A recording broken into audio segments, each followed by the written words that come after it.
At this point of the night, let us hear some words of inspiration and dedication from one of the driving forces in Kabangkalan's fast-rising development. He is none other than our beloved Vice Mayor, the Honorable Miguel Zayco. First of all, I'd like to say congratulations to all our candidates. Pwede na sila palakpakan. Kapili lang kanina sa top 6. Hindi kasiling kung sino.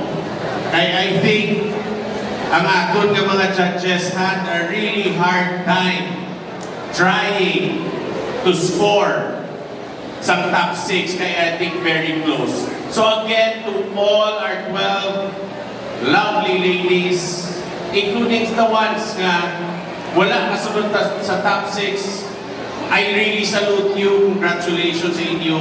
I believe in Imo, you did ang inyong best. Kapati ka muna. Nandun ka luya na how? Sige mamangkot ko bianay sa nabili natin nga top 6. Isinggit din ninyo nga choice candidate number. Liwat candidate number. Grabe. Gabato. May audience impact pala, so tandaan nyo na. I'd like to congratulate in advance, grabe, level up in a year.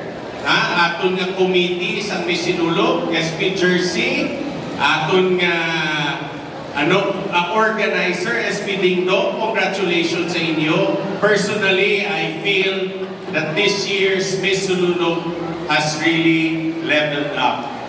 To our City Mayor, Honorable Benji Miranda, my colleagues in the Sangguniang Pangunsod, our Sinulog Foundation, mga mapisan, Perting Mitingay, kay Nick Hamak, ang Lubrahon, headed by our chairman, SP Ray Cordero, our ever-supportive barangay officials, especially represented by our barangay captains tonight, headed by our Liga ng mga Barangay President, SP Member Nico Regalia, family and friends, guests from Bayawan, a pleasant good evening to all of you. Every year, we hold Miss Sinulog.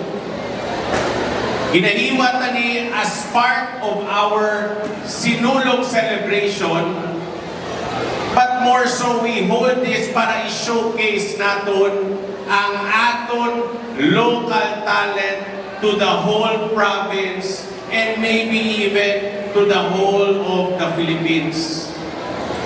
Very happy Kusubong because every year we are leveling up.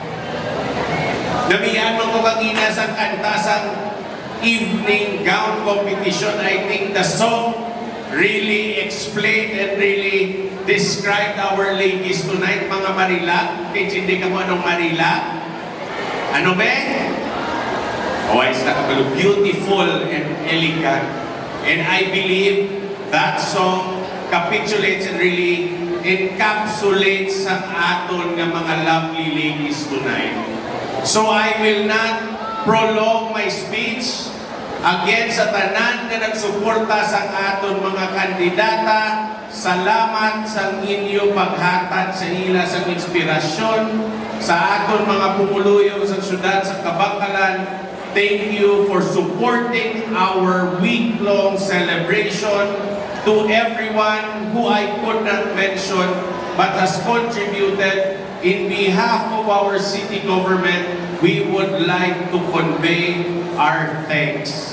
Again, let's continue to enjoy the night and let's be excited to see who our next Sinulog 2025 queen will be. God bless everyone and good evening.